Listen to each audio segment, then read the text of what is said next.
Você acredita em robôs na justiça, analisando o seu processo? Pois é uma realidade que eu trago para vocês agora. Hoje é dia 6 de fevereiro de 2020, quinta-feira. Se você ainda não é inscrito nesse canal, já se inscreve agora e ativa o sininho das notificações para receber nossos vídeos. Não se esqueça de compartilhar nas redes sociais, pelo WhatsApp, pelo Facebook. Meu muito obrigado pela sua presença. Eu quero aproveitar o espaço para deixar um forte abraço a todas as pessoas que me seguem. Se ainda não fomos apresentados, eu sou o Osias Júnior. Esse aqui é o canal Drone Diário, um canal de notícias e informações. O uso de robôs já acelera a análise de processos em tribunais e chega ao Superior Tribunal Federal. Notícia de oglobo.com.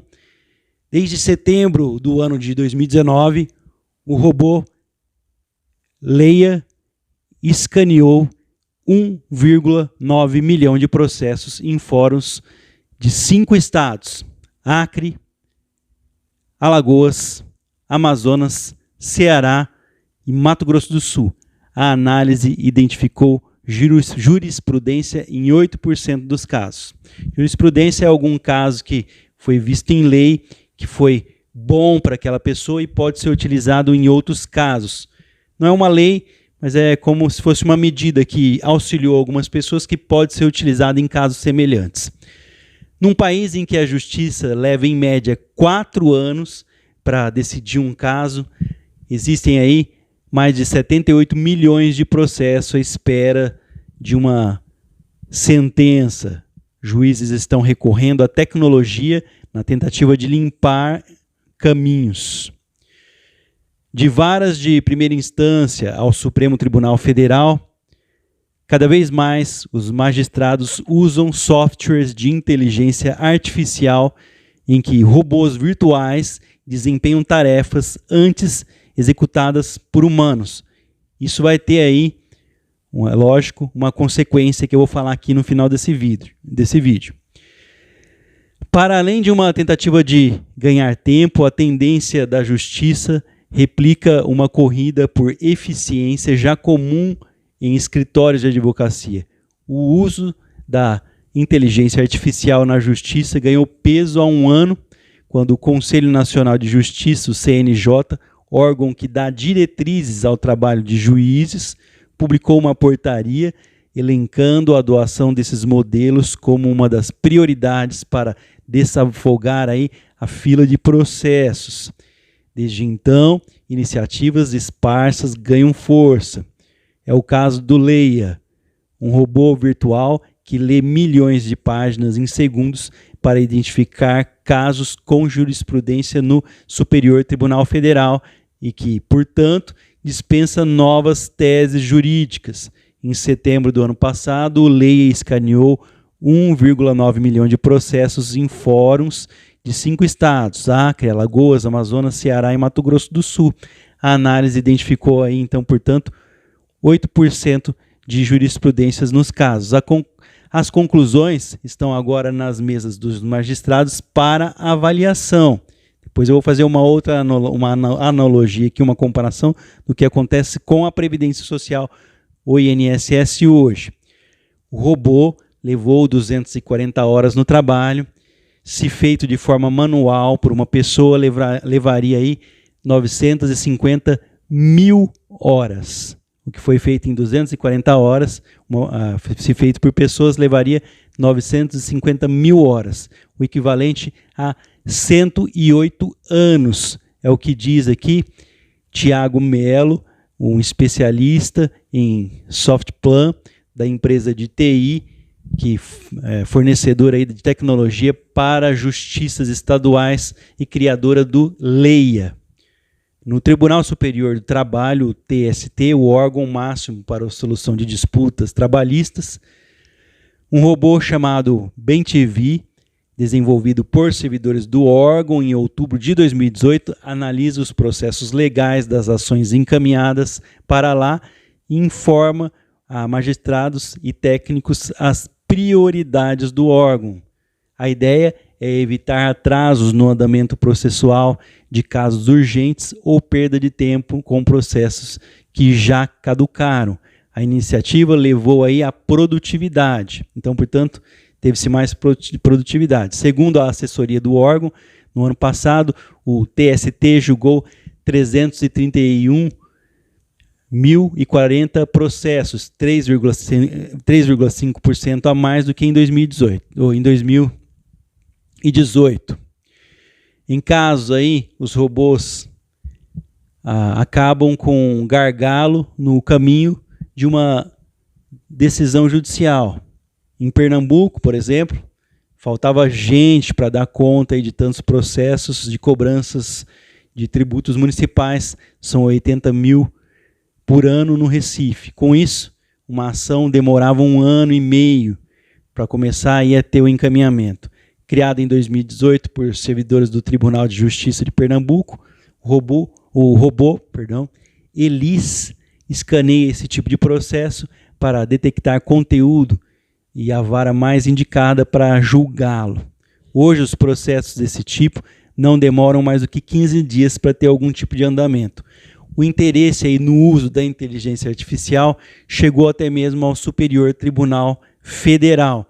Em setembro de 2019, o presidente da corte, o ministro Dias Toffoli, organizou um seminário para discutir o tema com especialistas britânicos, um dos países mais avançados no uso da tecnologia artificial na justiça. Por lá, robôs rastreiam inquéritos em busca de palavras-chave buscadas por partes que acabaram indo para a prisão. O objetivo é decifrar padrões de comportamento de presos para, assim, prevenir riscos com uma rebelião, por exemplo. Além disso, o STF tem um robô desenvolvido com a Universidade de Brasília, chamado Victor, que vem ajudando os servidores da corte a definir quais os temas são repercussão geral, ou seja, envolvem muitos processos. A corrida do órgão da justiça para a inteligência artificial replica em certas medidas, uma prática adotada por alguns novos advogados. Em média, aí, os advogados utilizam 35% do tempo na redação das petições, é o que afirma aí Gabriel Zenra, fundador da Lint, a startup de tecnologia do setor jurídico que diz ter triplicado o faturamento no ano passado, uma empresa de tecnologia. O impacto no emprego.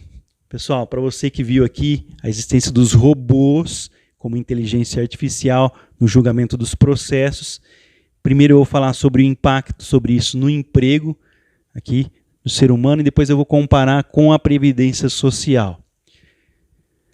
Vamos falar do impacto no emprego. A migração de tarefas feitas por humanos para a alçada de robôs vem ceifando milhares de empregos em setores como manufatura e telemarketing. No mundo jurídico brasileiro, por hora, esse ainda é um risco baixo, a começar pelo fato de que a fila de processos parados e de trabalho por fazer é imensa em todas as instâncias de decisão. Boa parte da burocracia automatizada é hoje feita por servidores com estabilidade do cargo. Além disso, a escala de serviços automatizados é tão pequena no Brasil que uma mudança profunda nos empregos nesse setor ainda vai demorar. As iniciativas de inteligência artificial na justiça ainda são isoladas. Falta um plano nacional para massificar a tecnologia e definir novos papéis a quem quer ter funções aí automatizadas. É o que diz aí a juíza federal Isabela Ferrari,